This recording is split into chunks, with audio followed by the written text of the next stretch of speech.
Why did they not have faith to stay?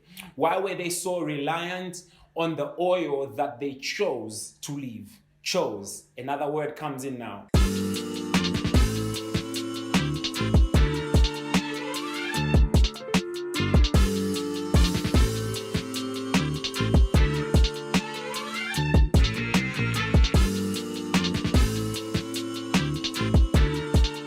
Decisions. The decisions we make at times that matter the most, I think, sure, we need to be able to filter our decisions via the Word of God. We need to be able to filter our decisions via the wisdom of God. I'm telling you, and I say it again, that was not the time for them to be going to buy oil, because the announcement had already been made that the bridegroom is coming. But they left. They made such a decision, they left. Why? Why did they leave? And I hope even as I'm explaining these things and saying these things and recanting this story, even with some explanation to it, you can find yourself in this story and begin to wonder if you've ever been in the position of the foolish virgins, because it's not the wise that matter here. The wise had enough oil. The wise slumbered, yes, but the wise entered and went into their place of promise. The ones that are lacking here, or the ones that have a question mark, the ones that are not where they should be and who have missed out are the foolish ones.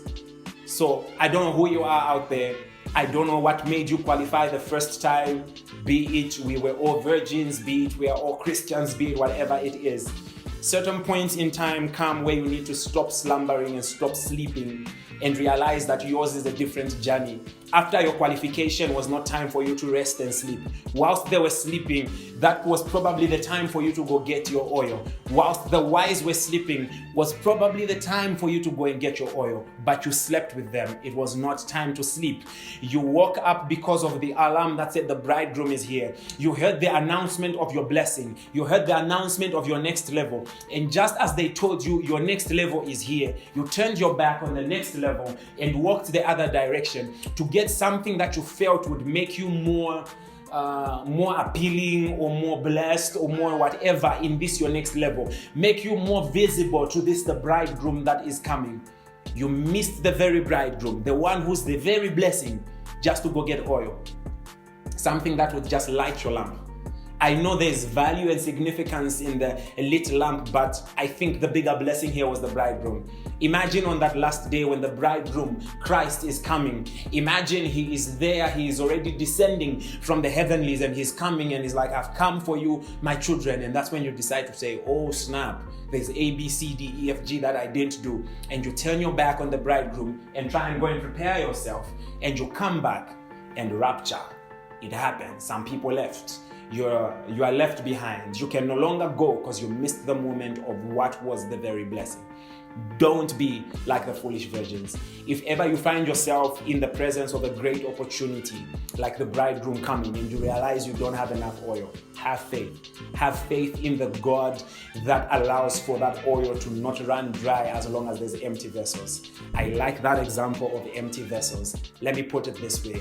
Do you have space? Do you have room? Do you have emptiness enough around you and in your life for that oil to be poured into? Because you realize that even for the widow in the Old Testament, the oil was only sustained as much as it was poured out.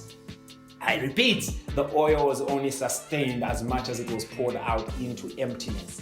So yes, you are a virgin. Yes, you qualify at a certain level. But from the little you have, what have you done faithfully to fill the emptiness around you, to pour from the little that you have, so that that little that you have will not run dry? Different from the wise one, the so-called wise, who were probably just preserving the little that they had.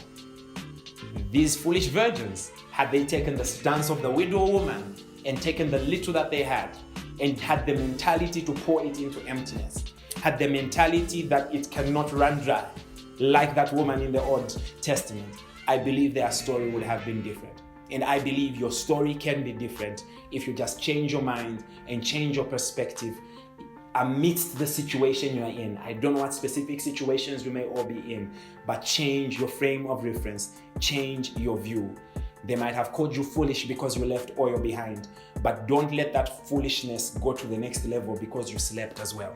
Don't let that foolishness go to the next level because you left when the bridegroom arrived. Don't let that foolishness reach its uttermost when you come back and you find the gate have been closed, and that which you prepared for, that which you qualified for, you can't even enter into because you were foolish. Don't let that be your portion. You are different. There's better that you can do. There's much grace available for you. Yours can be a different story. Be blessed.